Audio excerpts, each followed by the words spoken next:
Good Morning Hamilton podcast from 900 CHML. There is an initiative called Mow May. There's actually a hashtag No Mow May.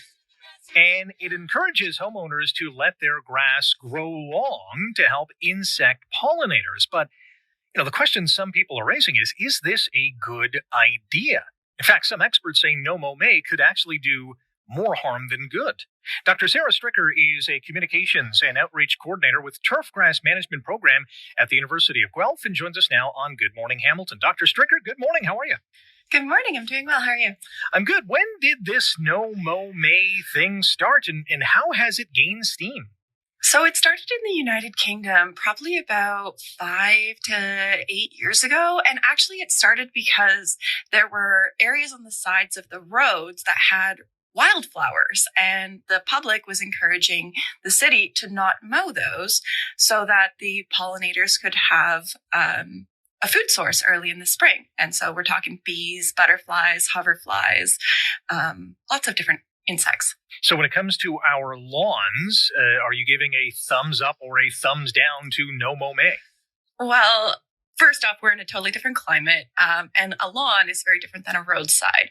We like to keep our lawns mowed short to keep them useful, for play and for our pets to use, but also to keep us safe from harmful insects like fleas and ticks. So we say no to No Mow May because not only would having tall grass around your backyard increase the risk of other pests that you don't want near your home, but it also decreases the health of your lawn. So later in the season, when you want to have that short grass, you're going to have to put in more water, more fertilizer, more seed, more inputs overall to get that grass back to what you want it to look like. So when we're out with our lawn mowers, how tall is too tall and how short is too short when you're mowing the lawn? I mean, too short, you're probably not going less than an inch. And height-wise, we usually recommend about 3 inches.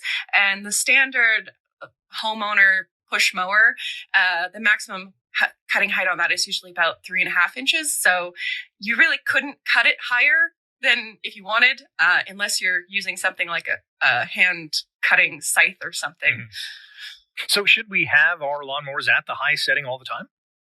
The high setting does decrease the frequency that you have to mow. So if you don't want to mow as often, yes, raise your cutting height. That's a general recommendation. And it does keep the turf healthier. And in general, probably uses a little bit less water. So yeah, raising your cutting height is beneficial, but some people like it lower and that's okay too. It just means you're going to have to cut it more often. All right, that's a good tip. Dr. Sara Stricker is our guest on Good Morning Hamilton on 900 CHML, communications and outreach coordinator at the Turf Grass Management Program at the University of Guelph. When it comes to the weeds that we're starting to see as well, dandelions come to mind. They're starting to pop up on lawns. Should we leave a couple here and there or just get rid of them all in terms of pollination, cross-pollination? Sure, you can get rid of them if you don't like them. The pollen that dandelions create is actually not a very good nutrition source. It's sort of the equivalent of what I would say candy in our diet is. So if you really want to support pollinators, we recommend planting native wildflowers or even actually planting trees because things like maple, willow, and in the apple family, they have a really rich and more diverse pollen source.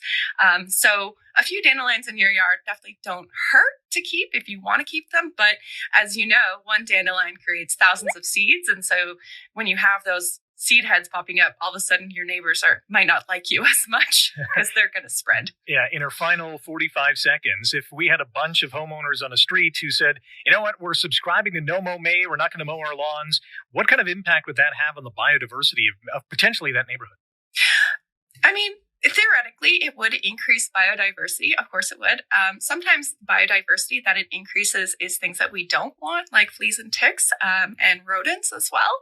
So of course, we can increase biodiversity actually in a lawn setting and keeping it mowed by increasing things like creeping buttercup or wild strawberry or crocuses, things that have developed to survive mowing conditions. So I would recommend that over letting grass grow long.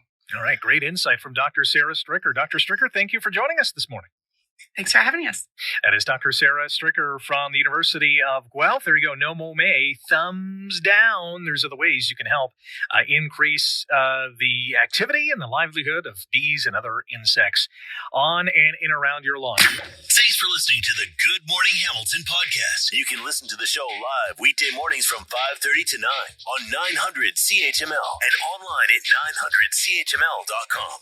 The Good Morning Hamilton podcast is available on Apple Podcast, Google Podcast, and wherever you get your favorite podcast. I'm Rick Zamperin. Thanks again for listening. And don't forget to subscribe to the podcast. It's free, so you never miss an episode. And make sure you rate and review.